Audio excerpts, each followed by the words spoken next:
Hello my dear students, good morning. How are you all? कैसे हो आप सब? Fine, okay. लास्ट क्लास में हमने हिंदी ग्रामर में लिंक कंप्लीट किया था। आप सबका कंप्लीट हो गया होगा। आज हम चैप्टर 28 पढ़ेंगे, हिंदी ग्रामर का चैप्टर 28। इसमें क्या दिया हुआ है? पत्र लेखन।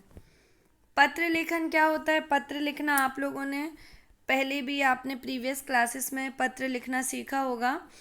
संचार के अन्य साधनों के विकास से पूर्व पत्र ही संदेश पहुंचाने का सबसे बड़ा माध्यम था।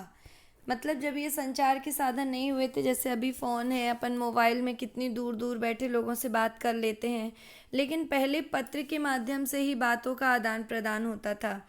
पत्र के द्वारा हम दूर बैठे व्यक्ति तक अपने विचार पहुंचा सकते थे। अपने संबंधियों को पत्र या निमंत्रण पत्र लिखते हैं। साथ ही मुख्य अध्यापक को छुट्टी के लिए प्रार्थना पत्र, मित्र को बधाई पत्र, स्वास्थ्य अधिकारी को सफाई के विषय में शिकायती पत्र, स्थानीय बसों के अधिकारी को अपनी असुविधा के लिए पत्र लिखने पड़ते हैं। इस दृष्टि से पत्र दो प्रकार के होते हैं। इम्पॉर्टेंट बात यह होती है कि पत्र कौन कौन से होते हैं? एक अनौपचारिक, दूसरा औपचारिक। अनौपचारिक, औपचारिक। टेलीफोन, मोबाइल और ईमेल के आविष्कार ने पत्र लेखन के महत्व को कुछ कम कर दिया है, परंतु इसकी आवश्यकता अनेक रूपों में आज भी है। अब तो हमको पहले ये जानना होगा कि हमने पहले देखा कि पत्र दो प्रकार के होते हैं, अनौपचारिक, औपचारिक। अब हमको ये भी पता होना चाहिए कि हम अनौपचारिक पत्र और औपचारिक पत्र किस किस को लिखते हैं।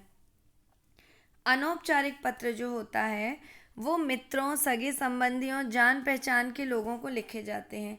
इसमें व्यक्तिगत तथा पारिवारिक बातें लिखी जाती हैं। जैसे हमने अपने मित्र को पत्र लिखा, जन्मदिन में बुलाना है, शादी में इनवाइट करना है, कहीं दूर हमारे नाना नानी रहते हैं उनको हम पत्र लिख रहे हैं, तो वो सारे जो हम फैमिली मेम्बर्स को लिखते हैं वो अनौपचारिक होते हैं। और औपचारिक पत्र का मीनिंग होता है जो ऑफिशियल लेटर्स होते हैं ना, जैसे हम स्कूल में, यदि हम स्कूल नहीं जा रहे हैं तो हम लीव एप्लीकेशन लिख कर भेजते हैं। ये पत्र प्रधानाचार्य, अधिकारियों आदि को लिखे जाते हैं।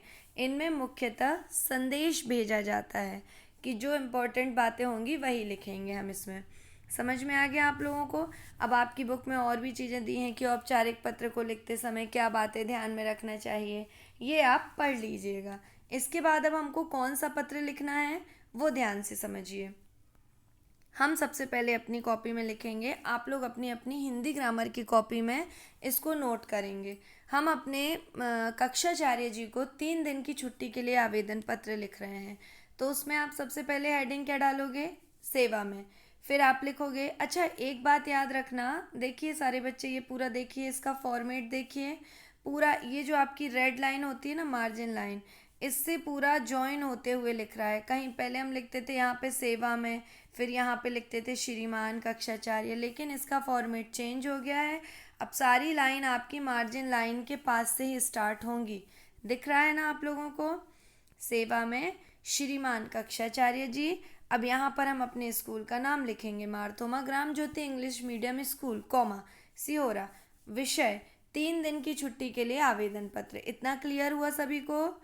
इसके बाद आएगा पॉइंट महोदय जी। अब ये बीच का हमारा मैटर कि क्या है, हमको छुट्टी के लिए लिखना है ना, स्वास्थ्य खराब होने के कारण। तो पहले हम डालेंगे महोदय जी, नम्र निवेदन है कि कल रात से अचानक मेरा स्वास्थ्य खराब हो जाने के कारण मैं विद्यालय आने में असमर्थ हूँ। डॉक्टर ने मुझे आराम करने की सलाह दी है, कि मतलब हम असमर्थ हैं, हमने चेक भी करवाया है तो हमको डॉक्टर ने एडवाइस दी है कि आप रेस्ट करिए।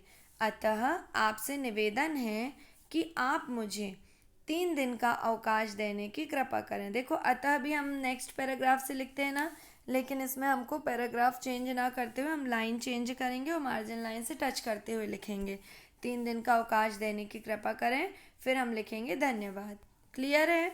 इसके बाद यदि गर्ल्स हैं तो यहाँ पर लिखेंगी आपकी आज्ञाकारी शिष्या और अपना नाम, कक्षा 5वीं।